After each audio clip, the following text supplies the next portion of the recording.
Hey guys, welcome back to the channel. Tonight I've got some absolutely wild Reddit stories for you. Alright, let's jump into the first story. So this story starts pretty innocently, but trust me, it goes completely off the rails. I got engaged 6 months ago to my fiancé, Marcus. We've been together for 4 years, and honestly, he's the best thing that ever happened to me. The proposal was perfect. Our families got along great, and I was so excited to start planning the wedding. Now I have an older sister named Jennifer. Jennifer is, how do I put this nicely? She's always been the golden child. Everything she does is amazing according to our parents. She got married 3 years ago in this massive, over-the-top wedding that cost probably 60 grand. I'm talking ice sculptures, live band, designer everything. It was beautiful, I'll admit that. When I got engaged, I knew I wanted something different. Marcus and I aren't rich, and we're paying for most of the wedding ourselves. We decided on a budget of around $15,000, which felt reasonable. Small venue, close friends and family, good food, and a DJ instead of a live band. The one thing I really wanted to splurge on was my dress. I've been dreaming about my wedding dress since I was a kid, and I had a specific vision. I saved up $2,000 specifically for the dress. I know that sounds like a lot to some people, but it was important to me. So I went dress shopping with my mom, my best friend, Riley, and Jennifer. I was actually excited that Jennifer came along because she has good taste, and I thought she'd be helpful. We went to this beautiful bridal boutique, and after trying on maybe 8 dresses, I found the dress. It was perfect. Fitted lace bodice, flowing skirt, delicate beading on the sleeves. I literally cried when I put it on. Everyone agreed it was stunning. The price tag was $1,800, which was just under my budget. I was so happy. The consultant told me they'd order it in my size and have it ready in 4 months, which gave us plenty of time before the wedding. I put down a $500 deposit that day and scheduled my first fitting. Here's where things get weird.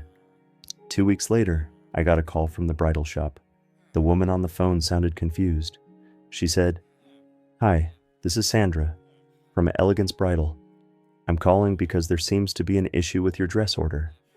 I immediately panicked, thinking maybe they discontinued the dress or something. But no. Sandra explained that someone had called the shop, claiming to be me, and canceled the order. They requested the deposit be refunded to a different credit card. I was completely baffled. I told Sandra I absolutely did not cancel anything, and I wanted my dress. She apologized profusely and said she'd look into it. She put me on hold for like 10 minutes, and when she came back, she sounded even more confused. Apparently, the person who called gave my full name, my phone number, and knew details about the dress. The shop employee who took the call didn't think twice about it, but the credit card number they provided for the refund wasn't mine. Sandra said they hadn't processed the refund yet because something felt off, and she wanted to verify with me first. Thank God for that. I asked if they could tell me anything about the person who called. Sandra hesitated, then said the employee noted that the caller had an older-sounding voice, very assertive. My stomach dropped. I had a horrible feeling I knew exactly who it was. I called Jennifer immediately. The conversation went like this. Me. "Hey, did you by any chance call my bridal shop?" Jennifer. "What? No. Why would I do that?" Me. "Someone called pretending to be me and tried to cancel my dress order." Jennifer. "That's crazy. Maybe it was a scam or something?" She sounded genuinely surprised, so I almost believed her, but something felt off. I decided to call my mom and see if she knew anything. My mom was shocked and had no idea what I was talking about. But then she mentioned, almost as an afterthought, "Oh, Jennifer was asking me for the name of your bridal shop the other day. She said she wanted to send you a gift certificate or something as a surprise." Everything clicked into place. I confronted Jennifer again, this time more directly. I told her I knew she called the shop, and I wanted to know why. She denied it for a solid 5 minutes, but I kept pushing, and finally, she cracked. Jennifer admitted she called the bridal shop, but according to her, she had a good reason. She said, and I'm not making this up, that my dress was too similar to her wedding dress. and she didn't want people comparing our weddings. She thought if she canceled my order, I'd pick a different dress, and everyone would stop talking about how my wedding was copying hers. I completely lost it. I told her my dress looked nothing like hers. Hers was a ball gown with a massive skirt and a cathedral train. Mine was fitted and simple. The only similarity was that they were both white and had lace. You know, like 90% of wedding dresses. Jennifer got defensive and said I was overreacting. She claimed she was trying to help me avoid embarrassment. She said our family would definitely notice the similarities, and people would think I was trying to one-up her or steal her spotlight. I was so angry I actually hung up on her.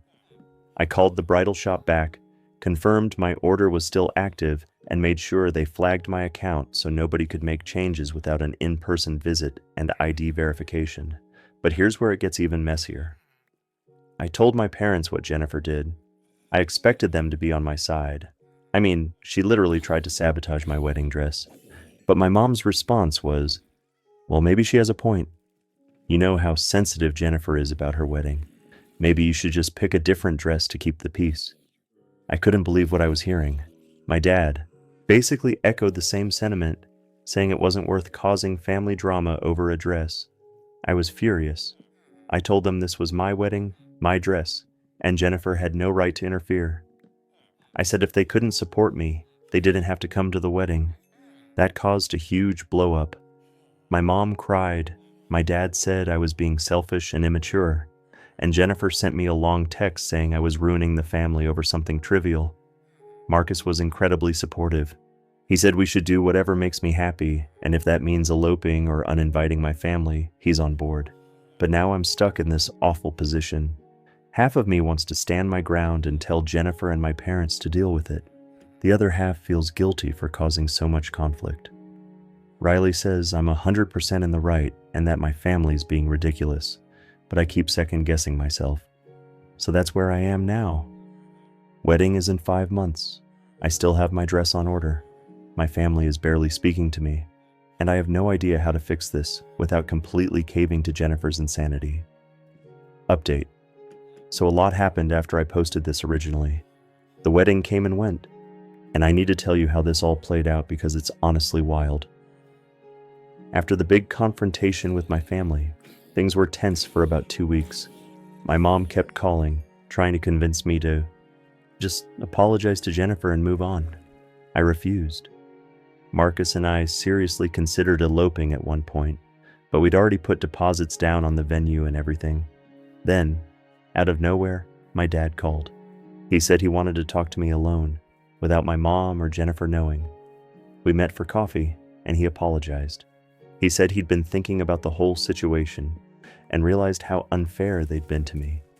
He admitted that Jennifer has always been coddled, and my mom enables her behavior because she's afraid of Jennifer throwing tantrums.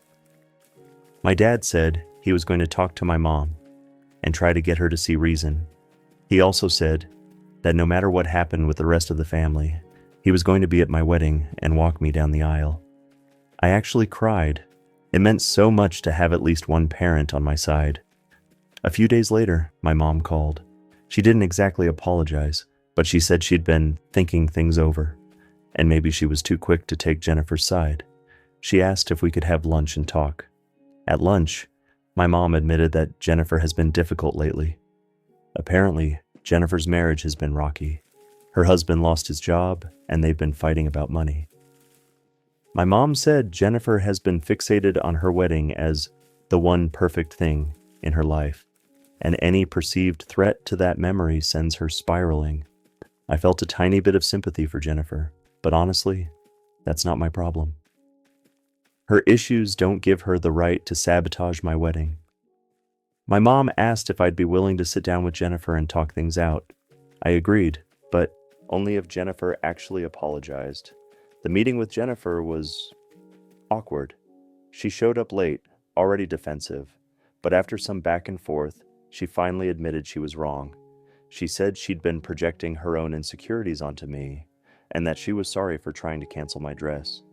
It wasn't the most heartfelt apology, but it was something. I told her I forgave her, but I also made it clear that if she pulled anything else before the wedding, she wouldn't be invited. Jennifer nodded and said she understood. The next few months leading up to the wedding were relatively peaceful. Jennifer kept her distance, which was honestly a relief. My mom tried to be more involved in the planning, and my dad was supportive the whole way through. The wedding day finally arrived, and it was perfect. My dress looked stunning. The venue was beautiful. Marcus cried when he saw me walking down the aisle. Our vows were personal and emotional. The reception was fun and relaxed. And Jennifer? She behaved herself. She even complimented my dress, though it felt a little forced. But I appreciated the effort. The best part of the whole day was that it was mine. Not Jennifer's, not my mom's. Mine and Marcus's. We did it our way, and it was everything I wanted. Now, a few months post-wedding, things with my family are still a little strained. Jennifer and I aren't close, and I don't think we ever will be. But we're civil, and that's enough for me. My mom occasionally makes passive-aggressive comments about how stressful the wedding planning was, but I just ignore her. My dad and I have a better relationship than ever. And Marcus and I? We're doing great. We just got back from a delayed honeymoon, and we're settling into married life. Looking back, I'm glad I stood my ground. If I'd caved to Jennifer's demands, I would have regretted it forever. My wedding day was perfect because I didn't let anyone else dictate what it should be. So, yeah, that's the end of the wedding dress saga. It was messy, dramatic, and way more stressful than it needed to be.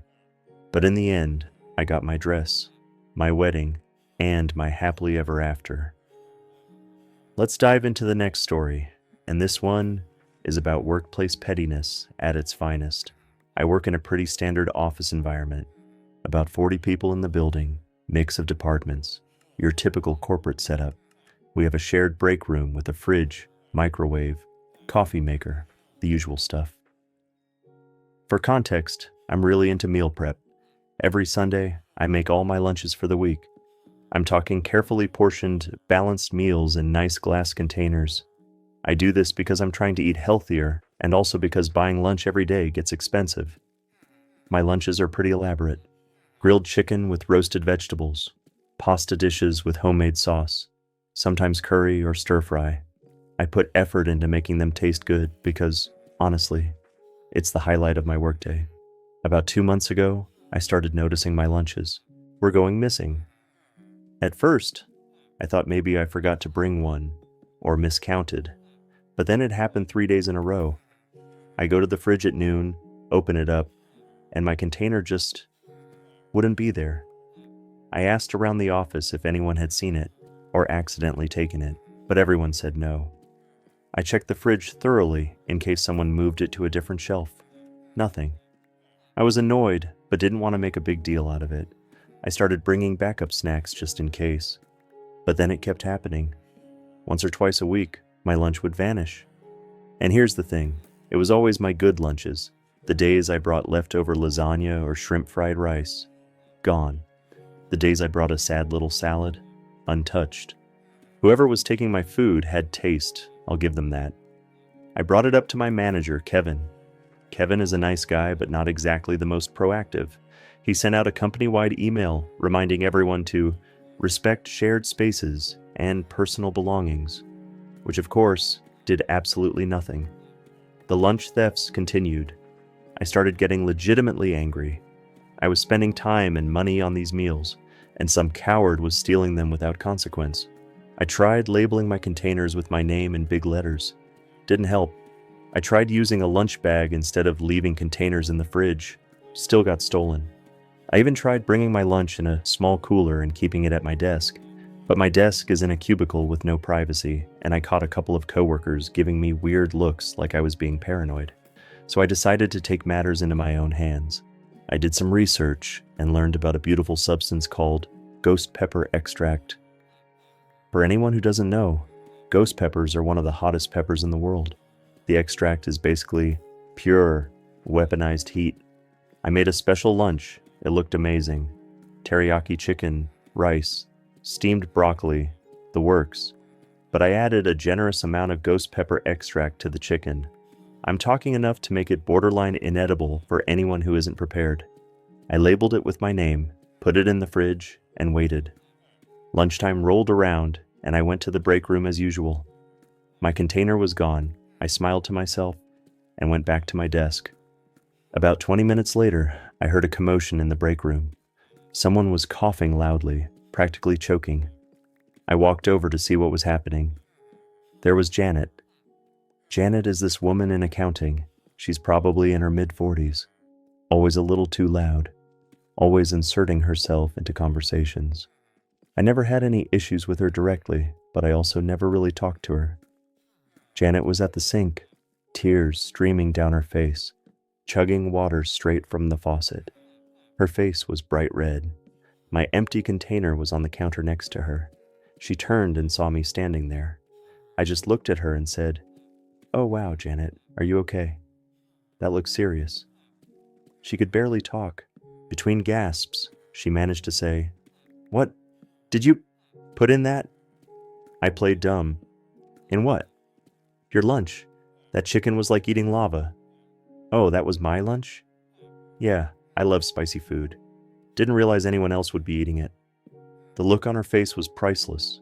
She realized she just outed herself as the lunch thief in front of half the office, because by now, people were gathering to see what the drama was about. Janet tried to backtrack. "I thought it was leftovers someone was getting rid of. It was in a labeled container with my name on it, Janet." She didn't have a response to that. Kevin, my manager, showed up and asked what was going on. I explained, very calmly, that Janet had apparently eaten my lunch without permission, and unfortunately, it was very spicy. I apologized for not warning her, but I also pointed out that I didn't realize I needed to warn people not to steal my food. Kevin looked at Janet. "Is this true? Have you been taking other people's lunches?" Janet stammered and tried to deny it, but at that point, like 4 other people chimed in saying their lunches had gone missing too. Turns out, Janet had been the office lunch thief for months. She'd been taking food from multiple people, not just me.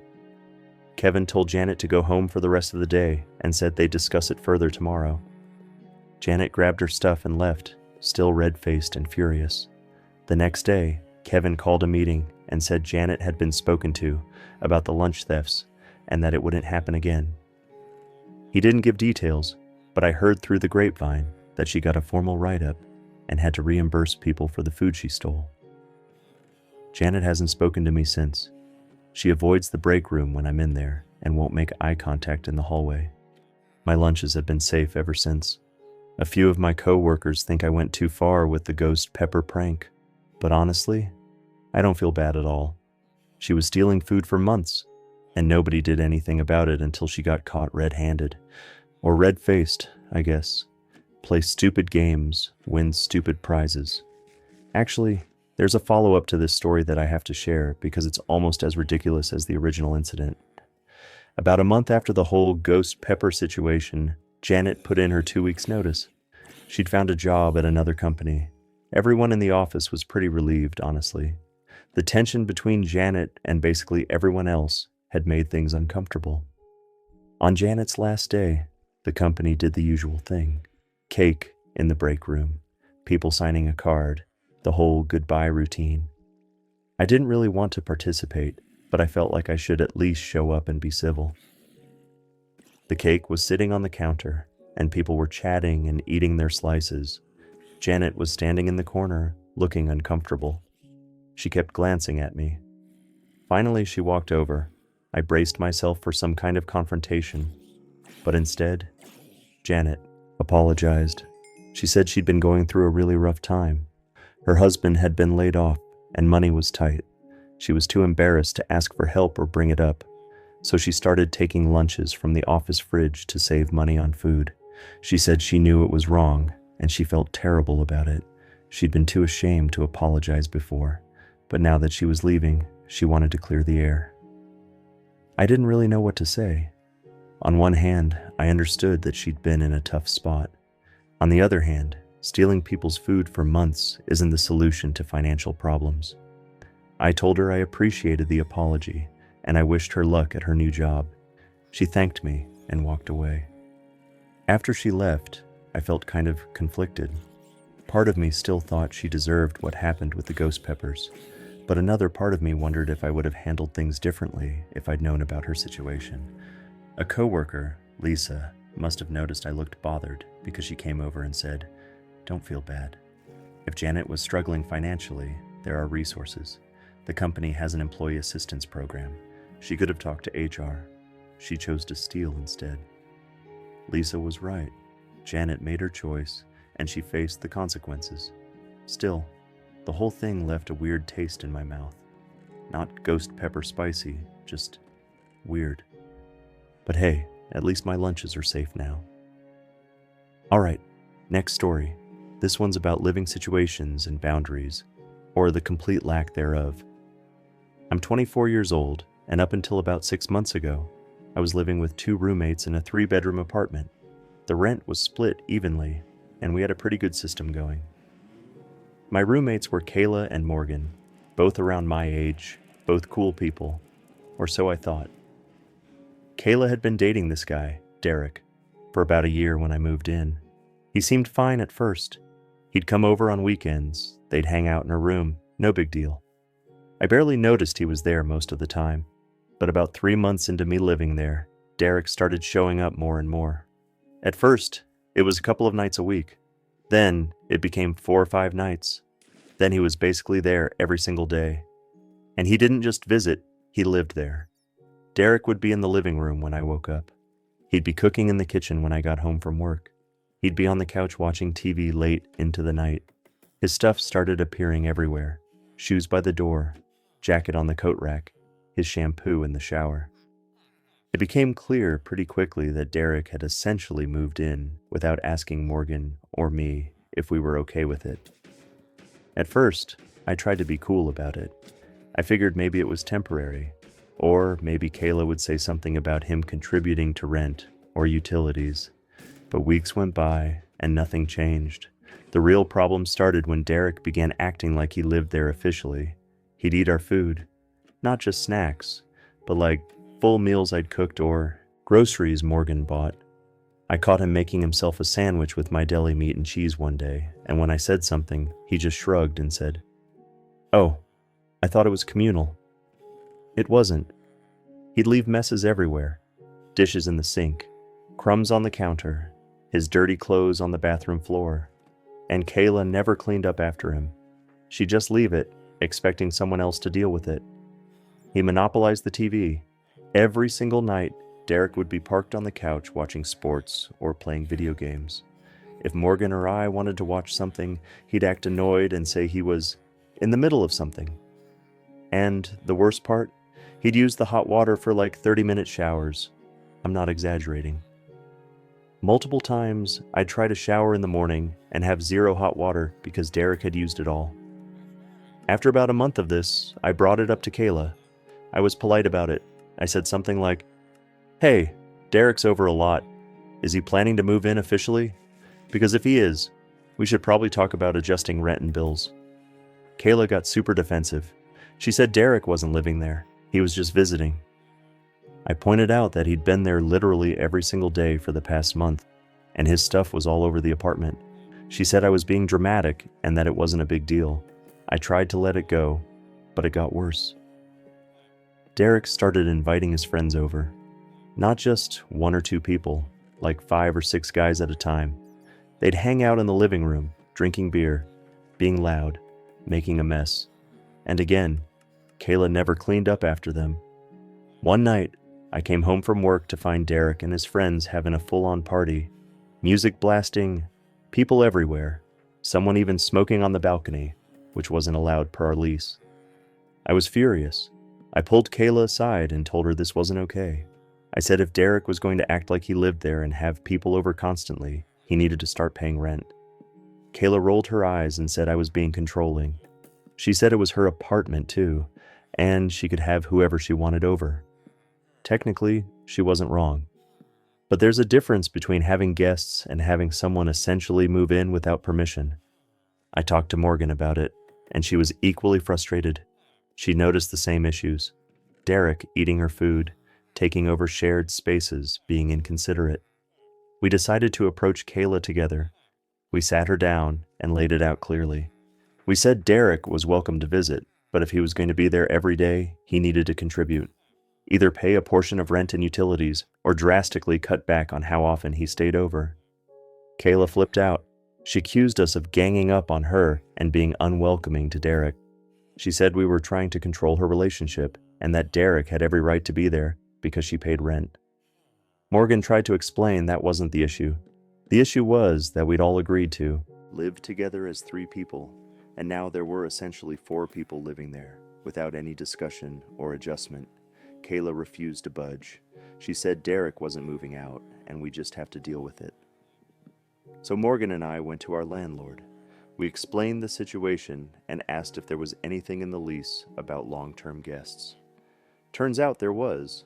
The lease specified that guests could stay for up to 2 weeks per month, but anything beyond that required landlord approval and potentially an additional fee.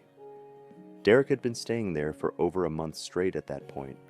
The landlord sent Kayla a formal notice saying Derek either needed to be added to the lease and pay his share, or limit his visits to comply with the lease terms. Kayla was livid. She accused Morgan and me of backstabbing her and trying to ruin her relationship. She said we were horrible roommates and she couldn't wait to move out. Derek started staying somewhere else after that, but the damage was done. Kayla barely spoke to us for the remaining 2 months of the lease. When the lease ended, Morgan and I found a new apartment together, and Kayla moved in with Derek.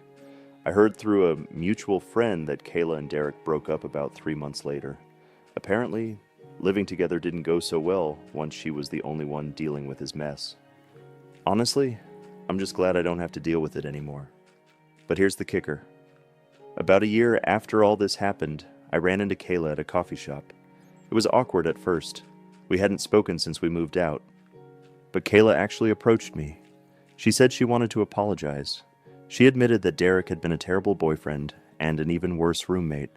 She said she was so blinded by the relationship that she couldn't see how inconsiderate he was being. She told me that after they moved in together, Derek became even worse. He didn't help with chores, didn't contribute financially, even though he promised he would, and was overall just lazy and entitled. They'd broken up after a huge fight where Derek accused her of nagging him about cleaning. Kayla finally realized she'd been making excuses for him and that Morgan and I had been right all along. She apologized for how she treated us and said she wished she'd listened when we brought up our concerns. I appreciated the apology. It was nice to get some closure on the whole situation. I told her I didn't hold a grudge and that I hoped she was doing better. Kayla said she was. She'd moved into a studio apartment by herself and was enjoying living alone. She said she learned a valuable lesson about boundaries and not letting a relationship take over her life. We chatted for a bit longer, exchanged numbers, and said we'd stay in touch. We're not close friends or anything, but we're friendly. We'll text occasionally or grab coffee every few months. Looking back, the whole roommate situation was frustrating, but I'm glad it worked out the way it did. Morgan and I are still roommates, and we have a great living situation now. And Kayla learned an important lesson about relationships and boundaries, so I guess everyone came out of it okay in the end. Alright, let's get into this next one. And fair warning, this story made me genuinely angry when I first read it. I got married last year to my now husband, Tyler. We'd been together for 5 years, and the wedding was beautiful. Small ceremony, close friends and family. Everything went perfectly. For our honeymoon, Tyler and I decided to splurge a little. We booked a week-long trip to Hawaii. We'd been saving up for over a year, and we were so excited. Private beach villa, couples spa treatments, the works. It was going to be our chance to relax and celebrate being married. Tyler's mom, Linda, was a little intense throughout the wedding planning. She had opinions about everything: the venue, the flowers, my dress, the menu. But I tried to be understanding because I know she was just excited for her son's wedding. The week before the wedding, Linda asked where we were going for the honeymoon. Tyler told her Hawaii, and she got all excited, saying she'd always wanted to go there. I didn't think anything of it at the time. We got married on a Saturday, and our flight to Hawaii was Monday morning. The wedding and reception were exhausting, but amazing. Sunday, we packed and got ready to leave. Monday morning, we arrived at the airport, checked in, and headed to our gate. We were sitting there waiting to board when Tyler's phone rang. It was Linda.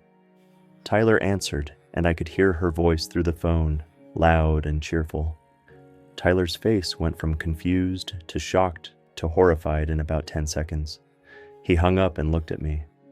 "My mom's at the airport. She's on our flight." I thought I misheard him. "What?" "She booked a ticket to Hawaii. She's flying out with us." I was stunned. "Why?" Tyler called her back and put her on speaker. Linda explained very casually that she decided to take a vacation to Hawaii and figured it would be nice to fly out at the same day as us. She said she'd stay at a different resort and we could meet up for dinners or activities.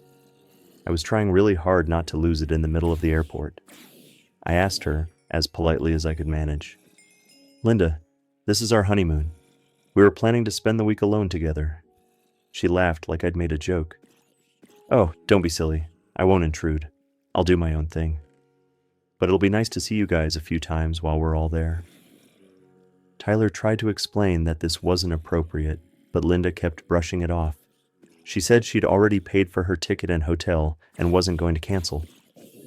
We boarded the plane. Linda was in a different row, thankfully, but she waved at us enthusiastically as we passed her. The whole flight, I was fuming. Tyler felt terrible. He kept apologizing and saying he had no idea she'd do something like this. We landed in Hawaii, and Linda suggested we all share a cab to save money.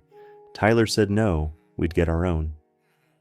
Linda looked hurt, but didn't push it. We got to our villa, which was absolutely gorgeous. Private, secluded, right on the beach. For about 2 hours, I managed to forget about Linda and just enjoy being there with Tyler. Then she texted, "Linda, just checked into my hotel. Want to meet for dinner tonight? I found a great seafood place." Tyler texted back saying we were going to stay in and have a quiet night. Linda responded with a sad face emoji but said okay. The next day, we went to the beach. We were lying on the sand, soaking up the sun, when I heard, "Tyler, over here." I looked up and there was Linda, waving at us from about 20 feet away. She'd set up her own beach chair and umbrella nearby. Tyler and I just stared at each other in disbelief. Linda came over and started chatting like this was completely normal. She asked what our plans were for the day, suggested activities we should do, and invited us to join her for lunch at the resort restaurant. Tyler, trying to be polite, said we'd already made plans. Linda looked disappointed but said she understood. She didn't leave though. She stayed on the beach the entire time we were there, periodically coming over to talk or offer us sunscreen or snacks. That night, Tyler and I had reservations at this fancy restaurant. We got dressed up, took a cab into town, and were enjoying a romantic dinner when, I kid you not, Linda walked into the restaurant. She claimed it was a coincidence. She said she'd heard great things about the place and decided to try it, but then she asked if she could join us. Just for dessert. Tyler finally snapped. He told her, very firmly, that this was our honeymoon and we needed space. He said she was being intrusive and needed to respect our boundaries. Linda started crying. Full-on tears in the middle of the restaurant. She said she just wanted to be included and didn't understand why we were being so mean to her. I felt bad for about half a second, but then I remembered she'd literally crashed our honeymoon without asking. We left the restaurant and went back to the villa. Tyler called his dad, Linda's ex-husband, and explained what was happening. His dad was appalled. He said he'd talk to her. The next day, Linda texted saying she was cutting her trip short and flying home early. She said she didn't want to be somewhere she wasn't wanted. Tyler felt guilty, but I told him this was entirely her fault. She created this situation by inviting herself on our honeymoon. Linda flew home 2 days later. The rest of the trip was amazing, but the first few days were completely ruined. When we got back home, Linda wouldn't talk to Tyler. She ignored his calls and texts. After about a week, Tyler went to her house to talk in person. Linda told him she was hurt and felt excluded from his life. She said ever since he got married, he didn't care about her anymore. Tyler tried to explain that setting boundaries didn't mean he didn't love her, But Linda wasn't hearing it. She said if he really loved her, he would have been happy to spend time with her in Hawaii. It's been almost a year, and Linda still brings it up. She'll make passive-aggressive comments about how she's not allowed to be part of Tyler's life anymore. She tells family members that I turned Tyler against her. It's exhausting. Tyler and I are in therapy to figure out how to deal with her boundary issues, but it's a work in progress. All I know is, if we ever take another big trip, Linda's not finding out about it until we're already there. Let's move on to the next story, and this one involves petty neighborhood drama that escalated way beyond what anyone expected. I live in a townhouse complex with about 30 units. Each unit gets 2 assigned parking spots, clearly marked with the unit number. My spots are right in front of my place, which is super convenient. About 8 months ago, a new neighbor moved in 3 units down from me. His name is Brad, and from day one, he was a problem. Brad drives this huge pickup truck, like unnecessarily large, the kind of truck that screams, "I have something to prove." And for some reason, Brad decided that my parking spots were better than his, even though they're literally the exact same size and configuration. The first time it happened, I came home from work to find Brad's truck in one of my spots. I thought maybe he didn't realize these were assigned, so I knocked on his door. Brad answered, and I politely explained that he was parked in my assigned spot. He looked at me, shrugged, and said, "Oh yeah, my bad. I'll move it later." Later never came. His truck sat there all night. The next morning, I knocked on his door again. Brad answered, clearly annoyed. I said, "Hey, your truck is still in my spot. Can you please move it?" He rolled his eyes. "Dude, relax. I'll move it when I feel like it. It's just a parking spot." I was irritated but didn't want to start a huge conflict with a new neighbor, so I parked in one of the guest spots for the night and figured he'd move his truck eventually. He didn't. For the next week, Brad's truck was in my spot every single day. I asked him multiple times to move it, and every time, he'd give me some excuse or tell me to chill out. Finally, I contacted the HOA. I explained the situation and asked them to intervene. The HOA sent Brad a letter reminding him of the parking rules and threatening a fine if he didn't comply. Brad moved his truck, but he was pissed. He came to my door and accused me of being a snitch. He said I should have just let it go instead of involving the HOA. I told him if he'd moved his truck when I asked the first time, I wouldn't have needed to involve anyone else. For about a week, everything was fine. Brad parked in his own spots, and I parked in mine. Then, one morning, I woke up to find that someone had keyed my car. A long, deep scratch down the driver's side door. I immediately suspected Brad, but I had no proof. I filed a police report, but without evidence, there wasn't much they could do. A few days later, I noticed that Brad had installed a security camera on his porch. It was angled directly at my parking spots. I found that super creepy, but again, there wasn't really anything I could do about it. He was allowed to have a camera on his own property. Then, Brad started parking his truck in such a way that it was technically in his spot, but blocked part of my driveway. It was just barely legal, but it made it really difficult for me to pull in and out of my spot. I took pictures and sent them to the HOA. They told Brad to adjust his parking, and he did, but the harassment didn't stop. Brad started revving his truck engine early in the morning, right outside my window. He'd blast music late at night. He'd leave his trash cans in front of my door instead of his own. It was clear he was trying to make my life miserable, and honestly, it was working. I tried to ignore him, but it got to the point where I dreaded coming home. Every day, it was something new. A passive-aggressive note on my windshield, his truck parked just a little too close to my car, loud parties that went until 2 a.m. I documented everything and reported it to the HOA, but they moved slowly. They'd send Brad warnings, he'd stop for a few days, and then start up again. Finally, I decided to fight fire with fire. I bought a cheap security camera and installed it facing my parking spots. If Brad was going to harass me, I wanted evidence. The camera paid off almost immediately. One night, I reviewed the footage and saw Brad walking up to my car with a can of spray paint. He looked around to make sure no one was watching, then tagged my car with a crude drawing. I had him on video. I called the police and showed them the footage. They went to Brad's place and confronted him. At first, he denied it, but when they told him I had video evidence, he admitted to it. Brad was arrested for vandalism. He had to pay to repair my car, plus court fees and fines. The HOA also fined him for violating community rules. After that, Brad mostly left me alone. He'd glare at me when we passed each other, but he stopped with the overt harassment. A few months later, Brad moved out. I don't know if it was because of the legal trouble or if he just decided the townhouse wasn't for him, but either way, I was relieved. The new neighbors who moved in are lovely, quiet, respectful, and they park in their own spots. Looking back, the whole situation was absurd. All of this drama over a parking spot. But I'm glad I stood my ground and didn't let Brad bully me into giving up my assigned space. Some people just can't handle being told no. Here's a story about a dining experience that went completely sideways, and it involves some seriously shady business practices. Last year, my family and I went out to dinner to celebrate my dad's birthday. There were 8 of us, total. My parents, my 2 siblings, and their spouses, and me and my partner. We picked this Italian restaurant that had great reviews online. The place looked nice from the outside, and the menu seemed reasonably priced. We got seated at a large table, and the waiter came over to take our drink orders.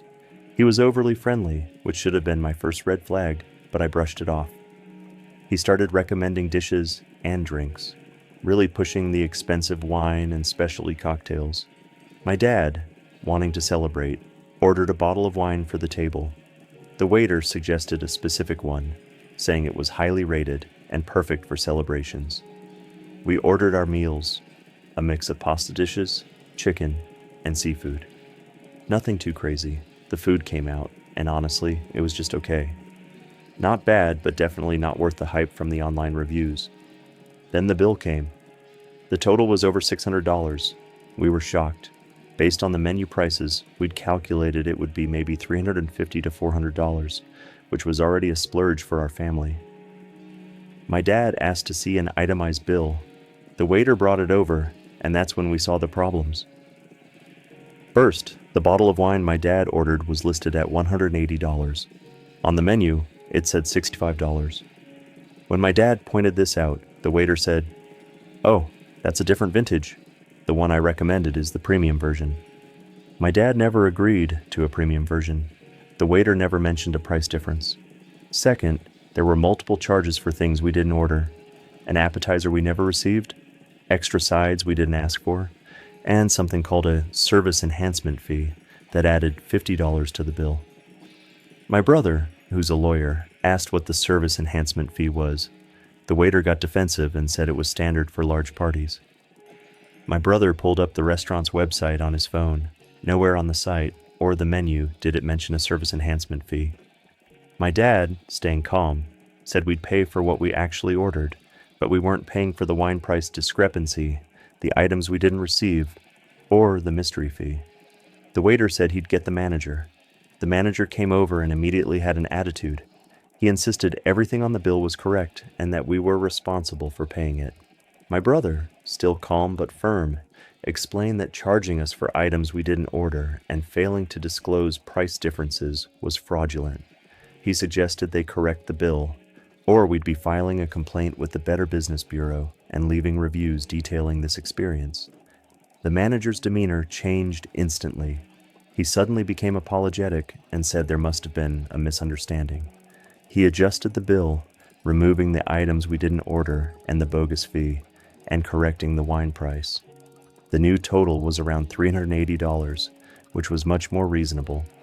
We paid and left, but the whole experience left a bad taste in our mouths.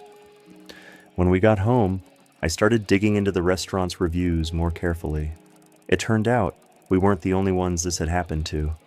There were dozens of reviews from people complaining about inflated bills, hidden fees, and overcharges. The positive reviews all seemed generic and fake, probably paid for. I left a detailed review explaining what happened. Within a day, the restaurant responded, claiming I was lying and that they'd never overcharged anyone. So I posted a photo of our original itemized bill with the fake charges highlighted. That review blew up. Other people started commenting with their own stories of being scammed by the same restaurant. The local news even picked up the story and did a segment on it. The restaurant's reputation tanked. Within a few months, they were out of business. I don't usually feel good about contributing to a business failing, but in this case, I think they deserved it. They were actively scamming customers and relying on people being too polite or intimidated to push back. My advice: always check your bill carefully, especially at restaurants you've never been to before. And don't be afraid to speak up if something doesn't seem right. Next up, we've got a story about workplace lies and the fallout that comes when the truth catches up.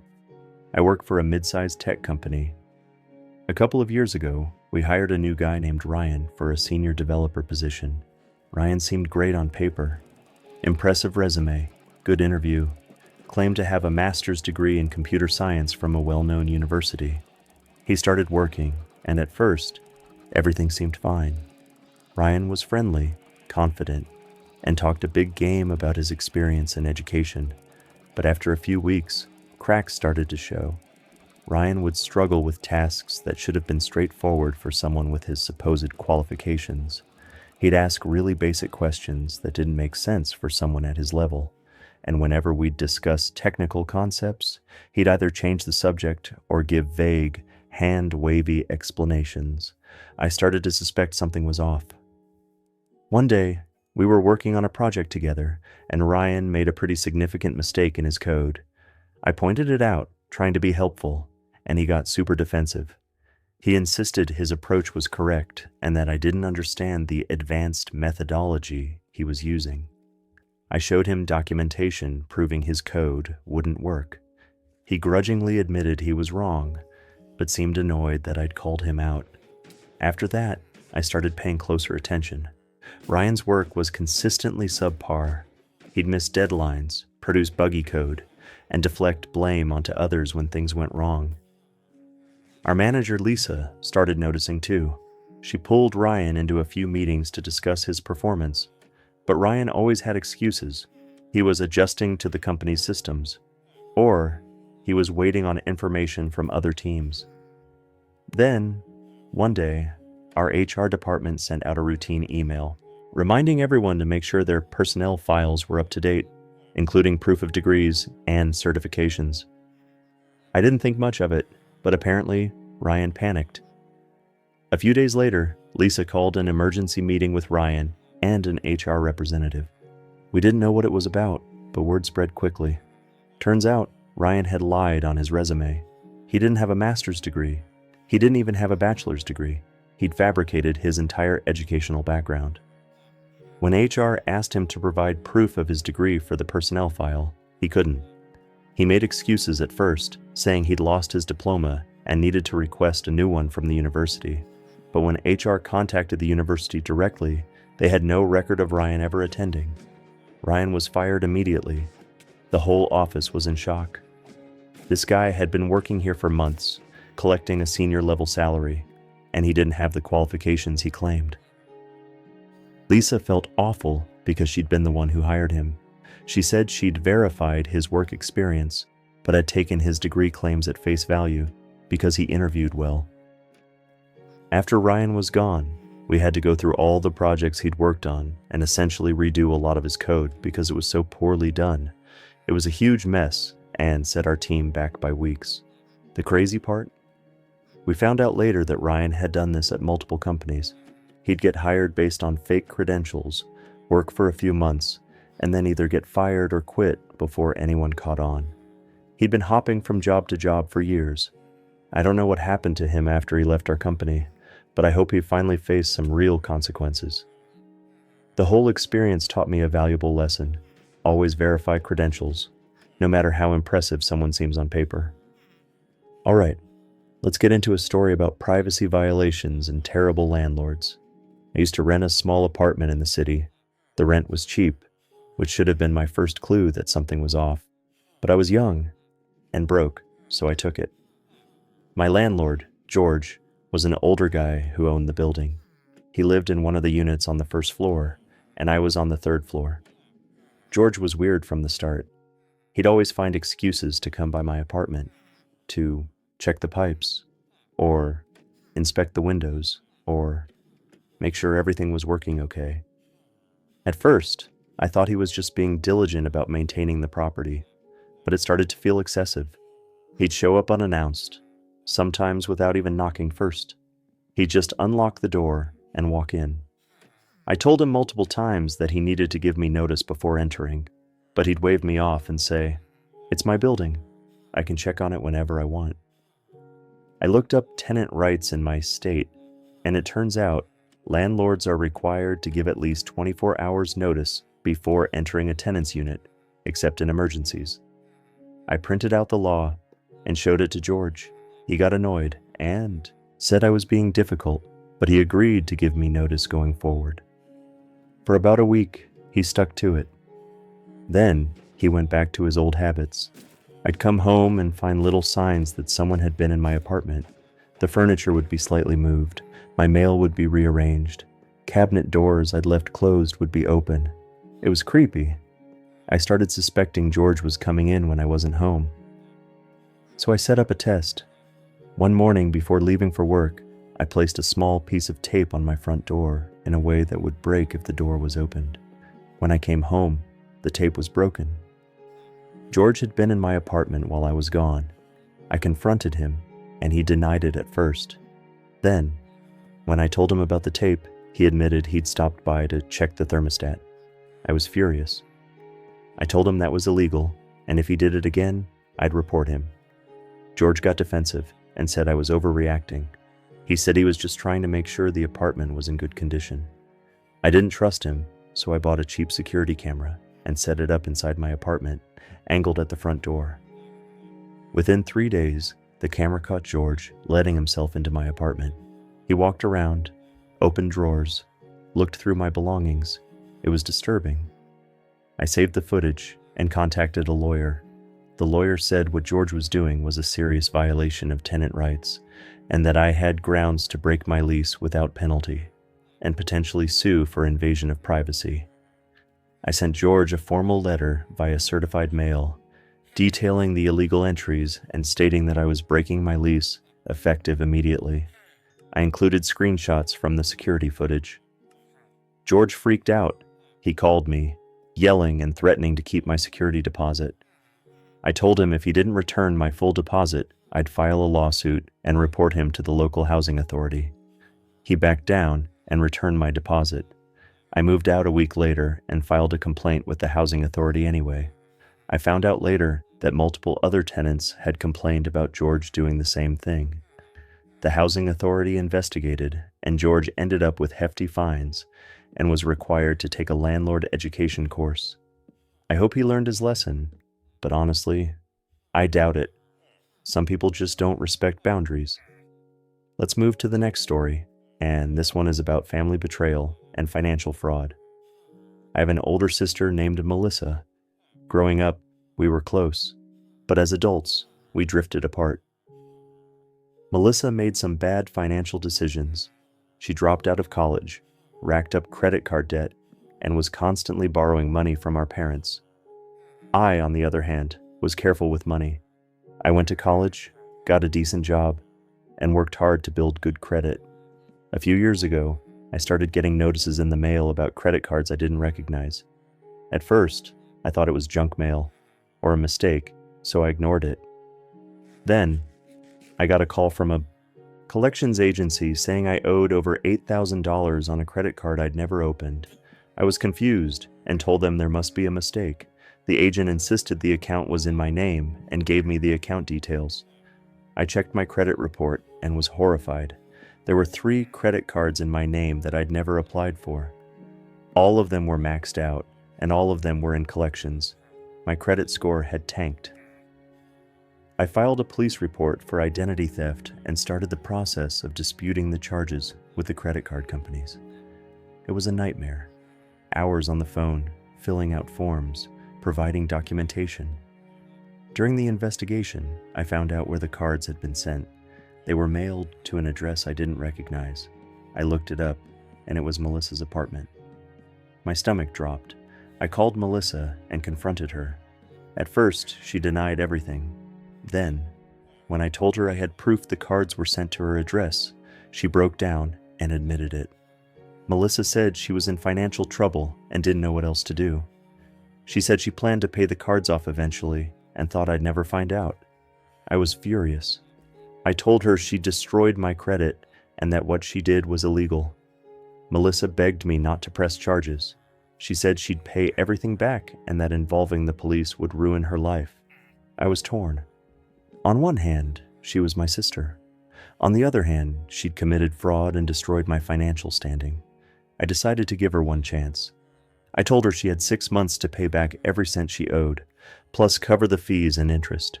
If she didn't, I'd pursue criminal charges. Melissa agreed. For the first 2 months, she made small payments. Then, the payments stopped. I called her, and she admitted she couldn't afford to keep paying. I told her she'd left me no choice, and I was moving forward with pressing charges. Melissa freaked out. She called our parents, crying and telling them I was trying to ruin her life. My parents called me, asking me to reconsider. I explained everything Melissa had done. My parents were shocked, but asked if there was any way to resolve this without involving the police. I said no. Melissa had stolen my identity, destroyed my credit, and broken her promise to make things right. I wasn't going to let it slide. I pursued the criminal case. Melissa was charged with identity theft and fraud. She ended up with a criminal record and was ordered to pay restitution. My parents were upset with me for a while, saying I should have been more forgiving. But eventually, they came around and admitted Melissa needed to face consequences for her actions. My relationship with Melissa is non-existent now. We don't speak, and I have no desire to reconnect. It took me over a year to fully repair my credit, but I eventually got everything sorted out. The fraudulent accounts were removed from my report, and my credit score is back to where it was. The whole experience taught me that sometimes family can hurt you worse than anyone else, and when that happens, you have every right to protect yourself. Next up, a story about predatory business practices and the fight to escape a gym membership from hell. About 3 years ago, I signed up for a gym membership.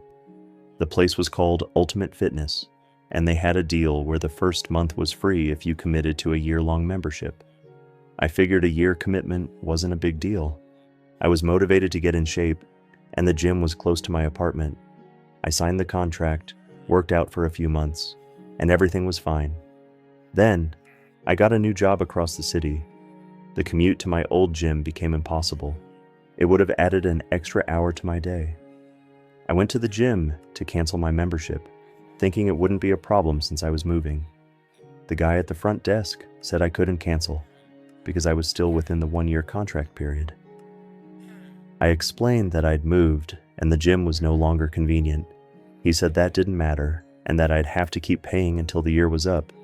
I asked if I could freeze the membership or transfer it to a different location. He said they didn't have any other locations nearby, and that freezing wasn't an option. I read through my contract and saw that it did say I was locked in for a year, but there was also a clause that said I could cancel if I moved more than 25 miles away from the gym. I lived exactly 27 miles away from the gym now. I went back to the gym with proof of my new address and showed them the clause in the contract. The front desk guy said he'd have to check with his manager.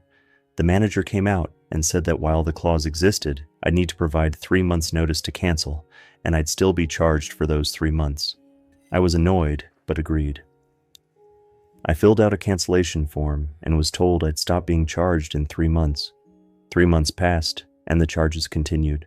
I called the gym, and they said they had no record of my cancellation request.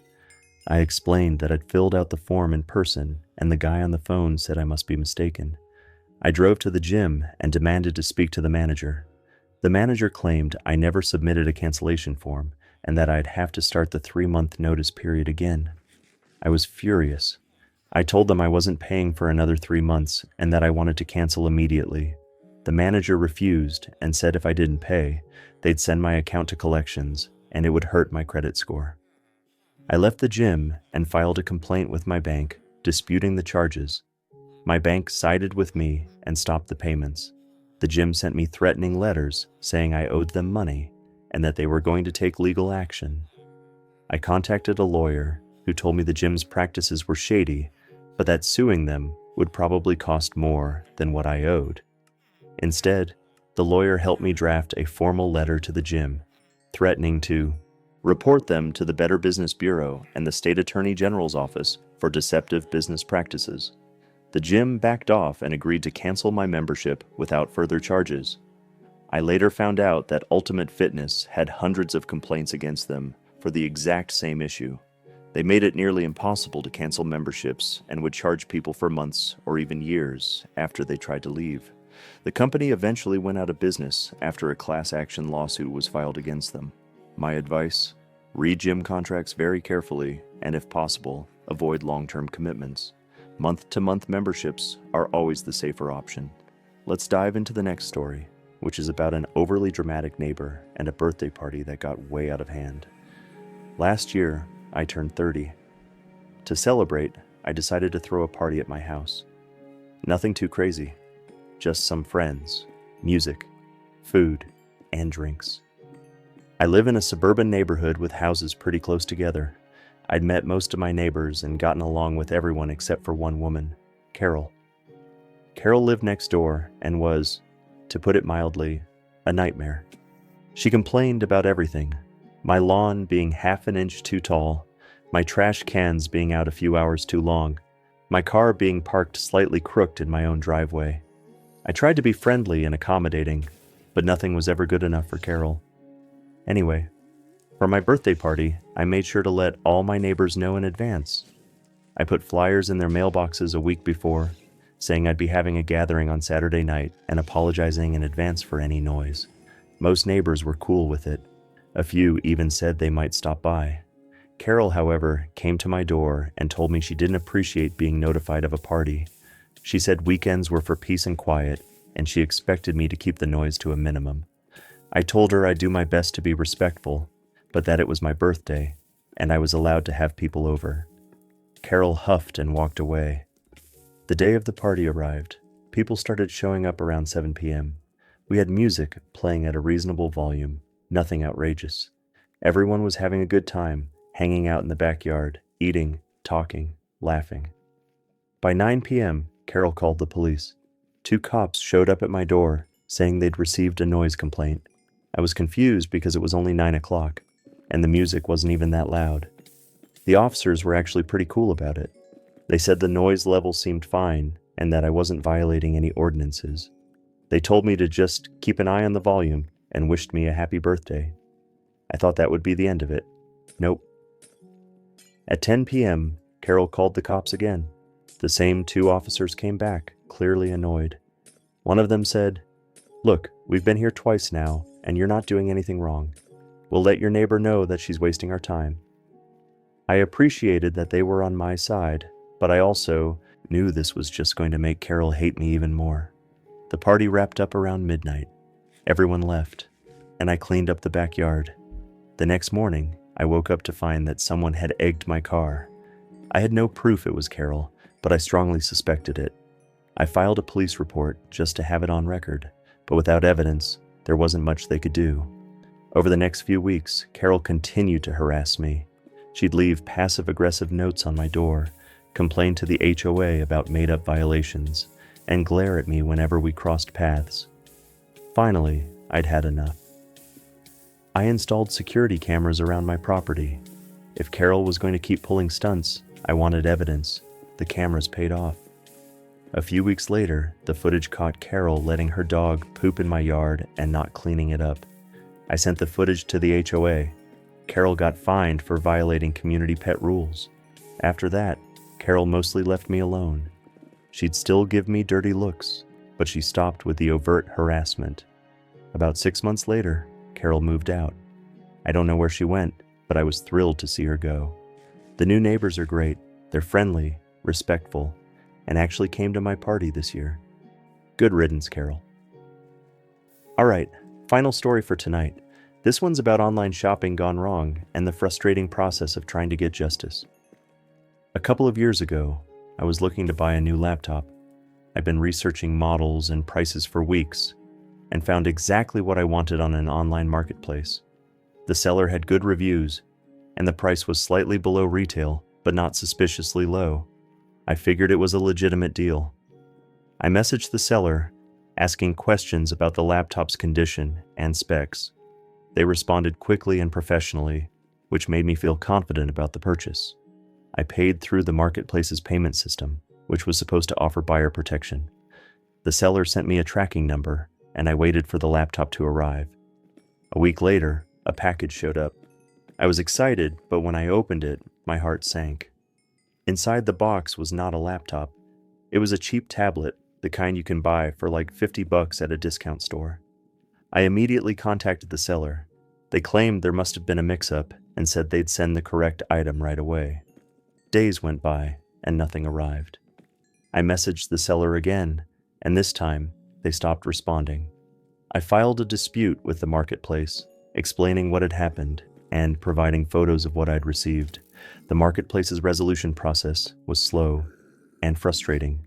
They kept asking for more documentation, more photos, more proof. Meanwhile, the seller was still active on the platform, selling to other people. After 2 weeks of back and forth, the marketplace finally sided with me and refunded my money. But here's the thing. I later found out that the seller had scammed dozens of other people the exact same way. They'd send cheap items instead of what was advertised. And by the time buyers realized what happened, the seller would have already withdrawn the funds. The marketplace eventually banned the seller's account, but they just created a new one under a different name and kept scamming people. I left a detailed review warning others, but it felt like a drop in the bucket.